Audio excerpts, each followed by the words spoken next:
Hello વિદ્યાર્થી મિત્રો, welcome back. આજે આપણે વાત કરીશું પ્રકરણ નંબર 14 નૈસર્ગિક સ્ત્રોતો. તો સૌપ્રથમ નૈસર્ગિક સ્ત્રોત કોને કહેવામાં આવશે? તો નૈસર્ગિક એટલે કે કુદરતી સ્ત્રોતો, એટલે કુદરત તરફથી મળેલ અમૂલ્ય ભેટો જેવી કે ભૂમિ, પાણી, હવા તથા સૂર્ય ઉર્જા, આ બધાને શું કહેવામાં આવશે? નૈસર્ગિક સ્ત્રોતો તરીકે ઓળખવામાં આવે છે. અને આ નૈસર્ગિક સ્ત્રોતો દ્વારા પૃથ્વી પર જીવન શક્ય બન્યું છે. બરાબર, એટલે કે આપણે જાણીએ છીએ કે સૂર્યમંડળમાં પૃથ્વી એક એવો ગ્રહ છે જેના ઉપર જીવન નિર્માણ પામેલું છે.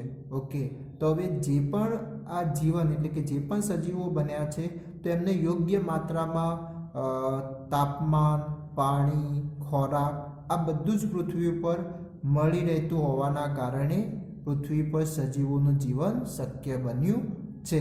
બરાબર, તો હવે એમાંથી બીજા કેટલાક સ્ત્રોતો વિશે વાત કરીએ તો મુખ્યત્વે 3 પ્રકારના પૃથ્વી પરના સ્ત્રોતો થઈ જશે.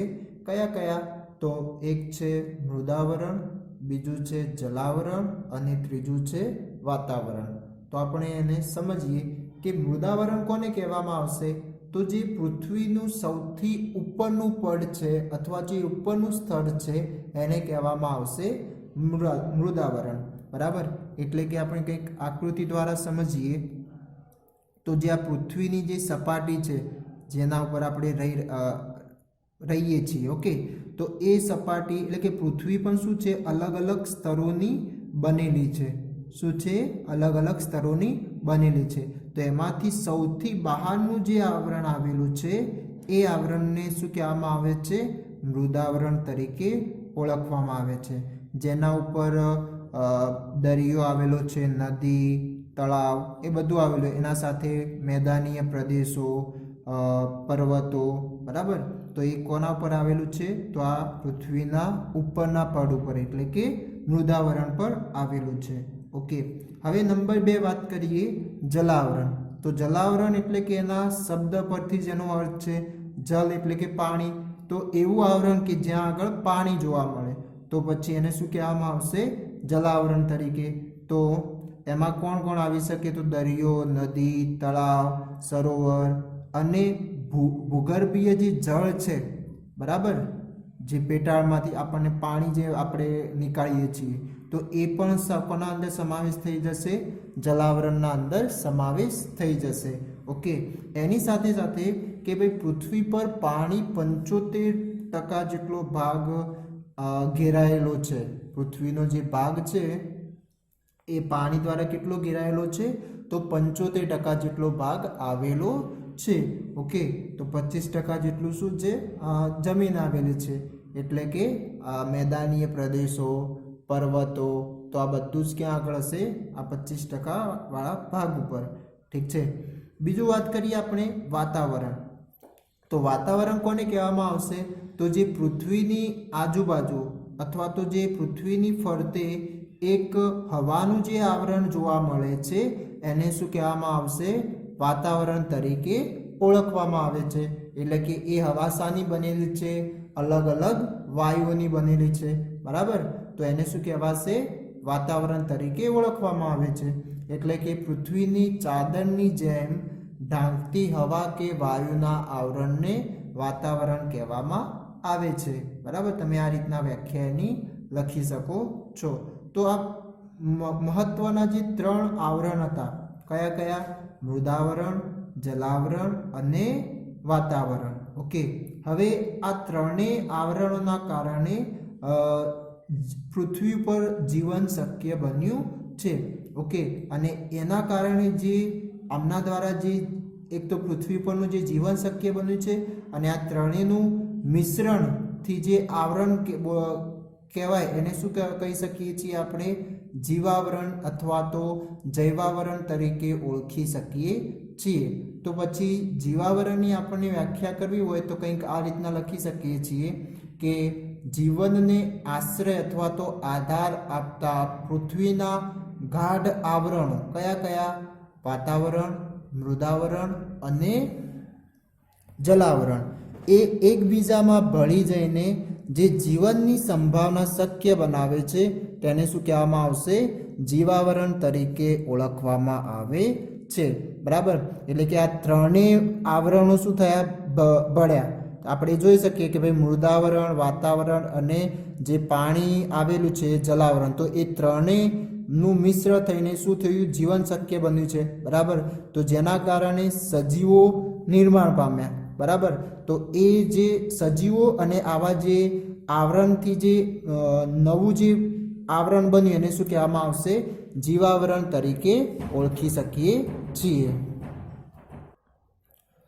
બીજા અર્થમાં એને કહેવું હોય તો જે જૈવાવરણ અથવા તો જે જીવાવરણ છે એ શાનું બનેલું છે? તો જૈવિક ઘટકો અને અજૈવિક ઘટકો. તો જૈવિક ઘટકો કોને કહી શકીએ? તો જૈવિક ઘટકોમાં તમામ સજીવોનું એના અંદર આવી જશે. ઓકે, અને અજૈવિક ઘટકો એટલે કે જે નિર્જીવ ઘટકો છે, એટલે કે હવા, પાણી, ભૂમિ. ઓકે, તો એ બધા કોના અંદર આવી જશે? અજૈવિક ઘટકો. તો આ બંને ઘટકોના મિશ્રણથી શું બનતું હોય છે? જૈવાવરણ બનતું હોય છે. બરાબર, અને આ જૈવિક ઘટકો એ એમનું જે જીવન અજૈવિક ઘટકો ના હોય તો પછી શક્ય નથી. ઓકે, એટલે કે આપણે સજીવોની વાત કરીએ તો એના માટે હવા પણ જરૂરી છે, પાણી પણ જરૂરી છે અને ભૂમિ પણ જરૂરી છે. બરાબર, આ ના હોત તો પછી આ જૈવિક ઘટકોનું પણ નિર્માણ થાત નહીં. બરાબર, એટલે કે એમના સમન્વયથી જ એમનું જીવન શક્ય છે.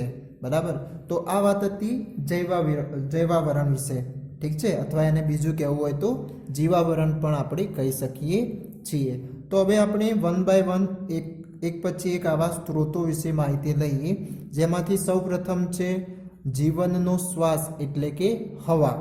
તો આપણે જાણીએ છીએ કે હવા ક્યાં આગળ રહેલી છે? તો વાતાવરણમાં રહેલી છે. બરાબર, મોટા પ્રમાણમાં ક્યાં આગળ રહેલી છે? વાતાવરણ. અને આ વાતાવરણમાં જે હવા છે એ અલગ અલગ વાયુઓની બનેલી છે. કયા વાયુઓ? તો જેમ કે નાઇટ્રોજન છે, ઓક્સિજન છે, કાર્બન ડાયોક્સાઇડ. તો આ બધા છે એ વાયુઓ થઈ જશે. ઓકે, એની સાથે સાથે પાણીની બાષ્પ, ધૂળના રજકણો. તો આ બધાના મિશ્રણને શું કહેવામાં આવે છે? હવા તરીકે ઓળખવામાં આવે છે. હવે જે નાઇટ્રોજનની વાત કરીએ તો નાઇટ્રોજનનું હવામાં કેટલા ટકા આવેલું છે? તો 78% જેટલો આવેલો છે. બરાબર, ઓક્સિજનની માત્રા કેટલી છે? તો 21% જેટલી. ઓકે, અને કાર્બન ડાયોક્સાઇડની માત્રા કહીએ તો 0.03% જેટલી. અને બાકીના પાણીની બાષ્પ, બાકીના જે બીજા વાયુઓ છે, ઓકે, તો એ વાયુઓ એ બીજી ટકાવારીમાં આવી જશે. પરંતુ મુખ્યત્વે જે નાઇટ્રોજન, ઓક્સિજન અને કાર્બન ડાયોક્સાઇડ કેટલા છે તો એ તમે જોઈ શકો છો. નાઇટ્રોજન સૌથી વધારે હવામાં આવેલો છે 78%, પછી 21% જેટલો ઓક્સિજન છે અને 0.03% જેટલો કાર્બન ડાયોક્સાઇડ છે. હવે એમાંથી જે સજીવો છે, ઓકે, સજીવોના શ્વસન માટે અથવા તો બીજી વાત કરીએ લીલી વનસ્પતિ જે પ્રકાશ સંશ્લેષણ કરે છે એના માટે જો વાત કરીએ તો એમાં કયા વાયુઓ ઉપયોગમાં લે છે? તો સજીવો શ્વસન માટે ઓક્સિજન વાયુ ઉપયોગમાં લે છે અને વનસ્પતિઓ પ્રકાશ સંશ્લેષણ દરમિયાન જે પોતાનો ખોરાક બનાવે છે એના માટે કયા વાયુનો ઉપયોગ કરે છે? કાર્બન ડાયોક્સાઇડનો. બરાબર, જે તમે પ્રકાશ સંશ્લેષણની ક્રિયા વિશે જાણો છો. ઓકે, તો પ્રકાશ સંશ્લેષણની ક્રિયા દરમિયાન એ શું કરતા હોય છે? તો જમીનમાંથી પાણીનું શોષણ કરે અને વાતાવરણમાંથી કાર્બન ડાયોક્સાઇડનો ઉપયોગ કરી સૂર્યપ્રકાશની હાજરીમાં શું કરે છે? પોતાનો ખોરાક બનાવે છે. બરાબર, તો એ પ્રક્રિયાને શું કહેવામાં આવે છે? પ્રકાશ સંશ્લેષણની ક્રિયા કહેવામાં આવે છે. અને એ પણ કોના કારણે? તો હરિત કણ એટલે કે એના અંદર જે હરિત દ્રવ્ય આવેલું છે, ક્લોરોફિલ આવેલું છે, એની હાજરીથી આ રાસાયણિક પ્રક્રિયા સંભવ બનતી હોય છે. ઓકે, તો આ વાત હતી આમના ઓક્સિજન એટલે કે જે સજીવો શ્વસન માટે લે છે. તો કેમ અહીંયા ઓક્સિજનનો ઉપયોગ કરે છે સજીવો? તો એના માટે જવાબદાર છે કોષીય શ્વસન. તો આવા જે સજીવો હશે કયા પ્રકારના? તો એક તો કઈ જે આપણે પ્રકરણ 5માં જોઈ ગયા હતા, 2 પ્રકારના કોષોવાળા સજીવો. એક સુકોષ કેન્દ્રીય કોષ અને બીજું હતું આદિકોષ કેન્દ્રીય કોષ. ઓકે, સુકોષ કેન્દ્રીય કોષ એટલે કે જે સારી રીતે યોગ્ય કોષ કેન્દ્ર ધરાવતો હોય એને શું કહેવામાં આવશે? સુકોષ કેન્દ્રીય કોષ. અને આદિકોષ કેન્દ્રીય કોષ એટલે કે એમાં બીજા અર્થમાં કેવું હોય તો જે કોષ કેન્દ્રની ફરતે કોષ કેન્દ્ર પટલ આવેલી ના હોય તો એને શું કહેવામાં આવશે? આદિકોષ કેન્દ્રીય કોષો તરીકે ઓળખવામાં આવે છે. એમાં કેટલાક બેક્ટેરિયાના ઉદાહરણ આવશે. બરાબર. તો હવે આવા જે સજીવો છે કયા? સુકોષ કેન્દ્રીય કોષ અથવા તો આદિકોષ કેન્દ્રીય કોષ એ પોતાના અંદર ઉર્જા મેળવવા માટે એટલે કે એમના કોષોમાં જે ઉર્જાનું નિર્માણ થાય છે એને શું કહેવામાં આવે છે? કોષીય શ્વસન તરીકે ઓળખવામાં આવે છે. બરાબર. એને શું કહેવામાં આવશે? કોષીય શ્વસન. અને આ શ્વસનમાં પણ એના બે ભાગ હોય છે, જારક શ્વસન અને અજારક શ્વસન. ઠીક છે. તો જેમાંથી જે સજીવો જારક શ્વસન કરે છે એમના દ્વારા એટલે કે એ પ્રક્રિયા કઈ રીતની હોય છે? તો એમાં જે ગ્લુકોઝનો કણ હોય તો એ ગ્લુકોઝનો કણ ઓક્સિજનની હાજરીમાં તૂટીને શું બનાવે છે? ઉર્જા બનાવે છે. એ કોષમાં ઉર્જાનું નિર્માણ થતું હોય છે, પાણી બનતું હોય છે અને કાર્બન ડાયોક્સાઇડ બનતો હોય છે. બરાબર. તો હવે આ જે ગ્લુકોઝનો કણ ઓક્સિજનની હાજરીમાં વિઘટન થાય છે એને કહેવામાં આવે જારક શ્વસન. અને અજારક શ્વસન કોને કહેવામાં આવે? તો આ બધું તમે આગળના ધોરણોમાં ભણી ચૂક્યા છો. તો જે ગ્લુકોઝનો કણ ઓક્સિજનની હાજરી વગર જ એનું વિઘટન થઈ જાય, બરાબર, એ તૂટે. ઓકે, તો એ રીતની જે રાસાયણિક પ્રક્રિયા થશે એને શું કહેવામાં આવશે? અજારક શ્વસન તરીકે ઓળખવામાં આવે છે. બરાબર. તો એમાં પણ ઉર્જા તો બને જ છે. ઓકે, પરંતુ કાર્બન ડાયોક્સાઇડ પણ બનશે, પરંતુ અહીંયા પાણીની જગ્યાએ આલ્કોહોલ બનવાનો છે ત્યાં આગળ અજારક શ્વસનમાં. ઠીક છે. અત્યારે જે મહત્વનું છે એ કયું છે? જારક શ્વસન. કે ભાઈ આ ઓક્સિજન સજીવો જે શ્વસન દરમિયાન ઓક્સિજન વાપરે છે એનો ઉપયોગ ક્યાં આગળ થાય છે? તો આમને જે જારક શ્વસન કરે છે ત્યાં આગળ. અને એમના દ્વારા શું બને છે? તો કાર્બન ડાયોક્સાઇડ બને છે. બરાબર. તો આ જે હવામાં રહેલા જે આવા વાયુઓ છે એમનો ઉપયોગ ક્યાં આગળ થાય છે એ તમે આ રીતના લખી શકો છો. ઓકે, કે ક્યાં આગળ આવા ઓક્સિજન વાયુ વપરાય છે અને કાર્બન ડાયોક્સાઇડ વાયુ વપરાય છે. એની સાથે બીજું વાત કરીએ કે ભાઈ કાર્બન ડાયોક્સાઇડ ક્યાં આગળ વપરાશે? હા, એની સાથે સાથે જે ઓક્સિજન છે તો કોઈ પણ પદાર્થ જે દહન કરે છે, બરાબર, આપણે જે પદાર્થ સળગાવીએ છીએ એને બીજા શબ્દમાં કહેવું હોય તો દહન. તો દહનની પ્રક્રિયામાં એટલે કે પદાર્થ જે સળગાવીએ છીએ એ પ્રક્રિયામાં પણ શું ઓક્સિજનની જરૂરિયાત પડતી હોય છે. તો વગર ઓક્સિજને દહનની પ્રક્રિયા થશે નહીં. બરાબર. તો આ વાત હતી ઓક્સિજન વાયુ ક્યાં આગળ વપરાય છે. અને એના સાથે સાથે જે બીજો સામે જે નિપજ તરીકે જે વાયુ ઉત્પન્ન થાય છે, કયો વાયુ ઉત્પન્ન થાય છે? કાર્બન ડાયોક્સાઇડ ઉત્પન્ન થાય છે. બરાબર. હવે આપણે વાત કરીએ કાર્બન ડાયોક્સાઇડનો કોણ ઉપયોગ કરે છે? તો એમાં આવશે, એની વાત કરીએ આપણે તો કાર્બન ડાયોક્સાઇડનો એક તો ઉપયોગ કરે છે વનસ્પતિ. કઈ પ્રક્રિયામાં? તો પ્રકાશ સંશ્લેષણની પ્રક્રિયામાં. બરાબર, જે અત્યારે આપણે વાત કરી. તો એ પ્રકાશ સંશ્લેષણની પ્રક્રિયા દરમિયાન શું બનાવે છે? પોતાનો ખોરાક બનાવે છે, પાણી પણ મુક્ત કરશે અને શું મુક્ત કરે છે? બીજું ઓક્સિજન વાયુ પણ મુક્ત કરે છે. એટલે આ કોના દ્વારા બનશે? તો એ બનશે કાર્બન ડાયોક્સાઇડ અને પાણીના ઉપયોગથી એ શું કરે છે? પોતાનો ખોરાક બનાવે છે ગ્લુકોઝ સ્વરૂપે. બરાબર. તો આ વાત હતી કાર્બન ડાયોક્સાઇડ જે વનસ્પતિઓ પ્રકાશ સંશ્લેષણની ક્રિયા દરમિયાન ઉપયોગ કરે છે. એની સાથે બીજું કે જે દરિયાઈ કેટલાક પ્રાણીઓ હોય છે. શું? દરિયાઈ કેટલાક પ્રાણીઓ હોય છે એ પોતાના કવચના નિર્માણ માટે નંબર 2 માં ક્યાં આગળ આવશે? તો જે દરિયાઈ પ્રાણી છે, બરાબર, એ પોતાના કવચના નિર્માણ માટે કવચના નિર્માણ માટે શાનો ઉપયોગ કરતા હોય છે? પાણીમાં દ્રાવ્ય કાર્બોનેટનો ઉપયોગ કરતા હોય છે, બરાબર. તો એના બનવા માટે પણ કોની જરૂરિયાત હોય છે? તો કાર્બન ડાયોક્સાઇડની જરૂરિયાત હોય છે. એટલે કે એ પણ કયા સ્વરૂપે મળશે? તો જે પાણીના અંદર દ્રાવ્ય કાર્બન ડાયોક્સાઇડ પ્રાપ્ત થાય છે. કયા સ્વરૂપમાં? ઓગળેલો કાર્બન ડાયોક્સાઇડ. કોના અંદર? દરિયામાં. ઠીક છે. તો આ બીજી વાત થઈ જશે કે કાર્બન ડાયોક્સાઇડનો બીજો ક્યાં આગળ ઉપયોગ થશે?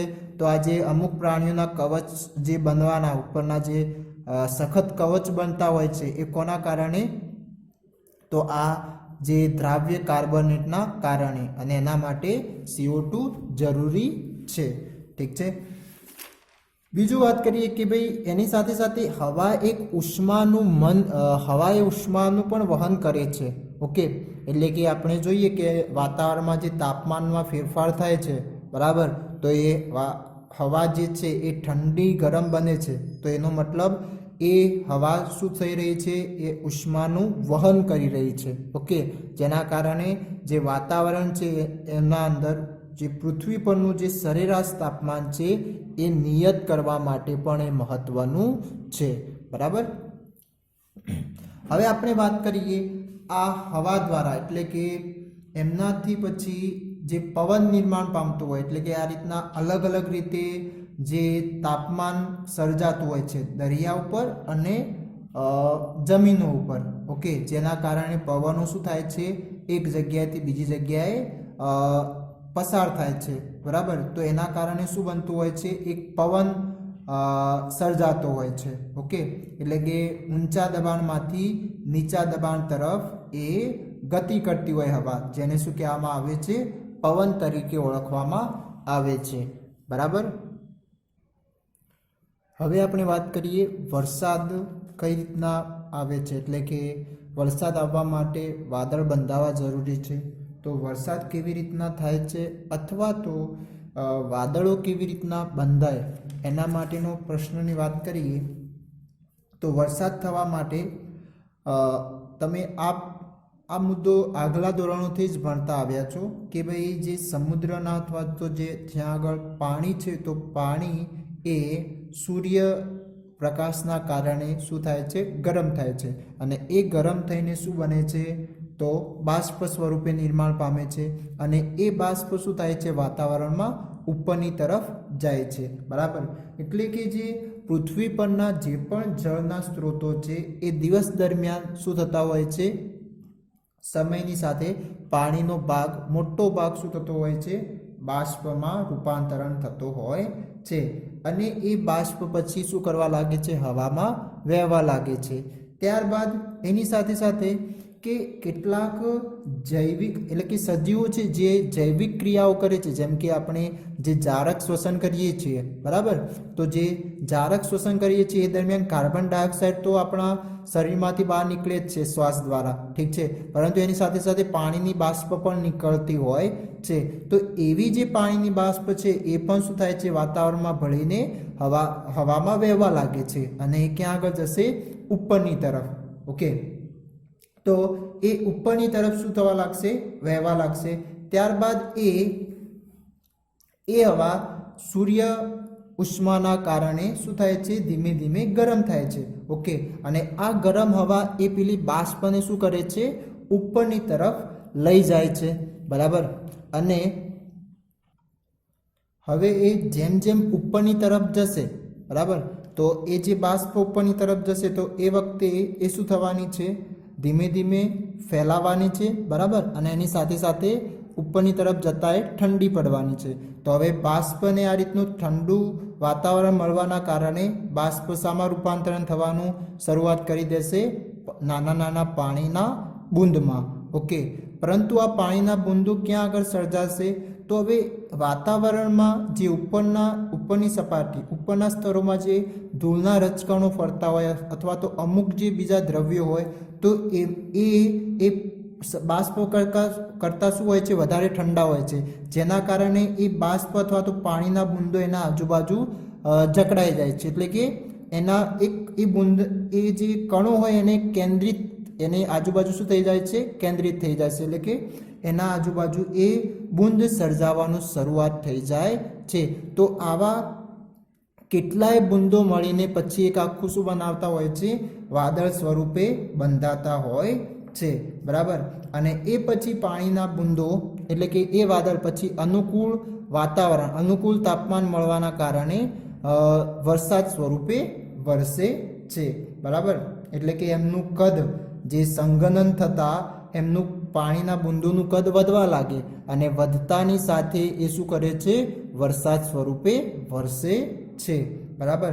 અને એની સાથે સાથે ક્યારેક આપણને હિમવર્ષા અને કરા પણ જોવા મળતા હોય છે. તો એ કોના કારણે? તો જે તાપમાન હોય છે, હવાનું તાપમાન એ ખૂબ જ ઓછું હોય છે, જેના કારણે શું થાય છે? સીધા બરફ સ્વરૂપે એટલે કે કરા સ્વરૂપે અથવા તો હિમવર્ષા સ્વરૂપે જમીન પર આવતા હોય છે.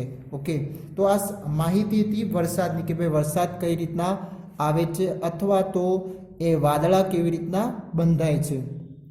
તો સૌ પ્રથમ શું થશે? તો જે પાણી છે એ પાણીનું શું થાય છે? બાષ્પમાં રૂપાંતરણ થાય છે. તો આ પાણી ક્યાં આગળનું પાણી બાષ્પમાં રૂપાંતરણ થાય છે?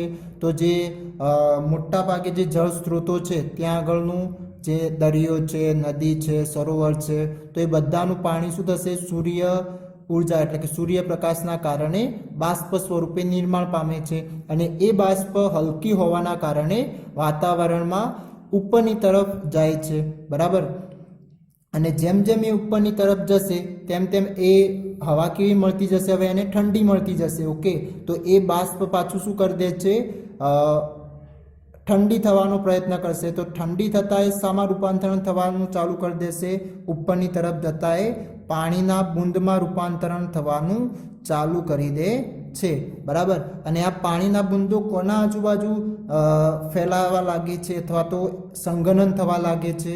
તો જે હવામાં ફરતા જે ધૂળના રજકણો હશે એમના આજુબાજુ એ શું થઈ જાય છે? એને કેન્દ્રિત કરી દે છે. ઓકે, અને જેમ જેમ આ પાણીના બુંદોનું કદ વધવા લાગશે એટલે કે જે પાણીના બુંદો ભેગા થઈને જે વાદળ બનાવે છે, તો એ વાદળમાં જેટલું એમનું કદ વધશે પાણીના બુંદોનું, એમ પછી શું થશે? એ પછી જે તે જગ્યા આગળ પછી શું કરી દે છે? વરસાદ સ્વરૂપે વરસી જાય છે. ઓકે, અને એની સાથે કરા અને હિમવર્ષા ક્યારે થતી જોવા મળે છે? તો એ હવાનું જે તાપમાન છે ખૂબ ઓછું થતું હોવાના કારણે એ પછી એ વાદળા અથવા તો એ પાણીના બુંદો કેવા થઈ જશે? બરફ સ્વરૂપે અથવા કરા સ્વરૂપે વરસે છે. ઓકે, બીજું આની સાથે કે ભાઈ જે આના અંદરના મુદ્દા છે કે ભાઈ હવા, એક તો આના પહેલાંનો જે મુદ્દો છે કે હવાની ગતિ એટલે કે પવનો એ આપણા અભ્યાસક્રમમાં નથી, જેની તમારે નોંધ લઈ લેવી. ઠીક છે. તો અહીંયા જે આગળ જે મુદ્દા ચાલશે એ આપણે અભ્યાસક્રમમાં જે છે એ મુદ્દાઓની વાત કરવાના છીએ.